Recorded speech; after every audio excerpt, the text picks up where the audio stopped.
দক্ষিণ চট্টগ্রাম ও কক্সবাজারে বন্যা পরিস্থিতির জন্য শুধু ভারী বৃষ্টি ও পাহাড়ি ঢল নয়, বরং মানুষের তৈরি নানা প্রতিবন্ধকতাকেও দায়ী করছে সংশ্লিষ্ট কর্তৃপক্ষ।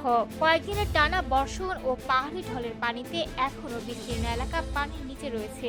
এতে দুর্ভোগে পড়েছেন লাখো মানুষ। পানি উন্নয়ন বোর্ডের কর্মকর্তাদের দাবি, মাছ ও লবণের ঘের রক্ষার স্বার্থে অনেক এলাকায় স্লুইস গেট বন্ধ করে রাখা হয়েছে। পাশাপাশি অবৈধ বাঁধ নির্মাণের কারণে বন্যার পানি দ্রুত নিষ্কাশন হতে পারছে না, ফলে দীর্ঘস্থায়ী জলাবদ্ধতার সৃষ্টি হয়েছে। চট্টগ্রাম পানি উন্নয়ন বোর্ডের নির্বাহী প্রকৌশলী তানভীর সাইফ আহমেদ জানান, অঞ্চলের বেশিরভাগ স্লুইস গেট খুলে দেওয়া হলেও স্থানীয় কিছু প্রভাবশালী ব্যক্তি আবারও সেগুলো বন্ধ করে দিচ্ছেন। এতে নদী ও খাল দিয়ে পানি সাগরে যাওয়ার স্বাভাবিক পথ বাধাগ্রস্ত হচ্ছে।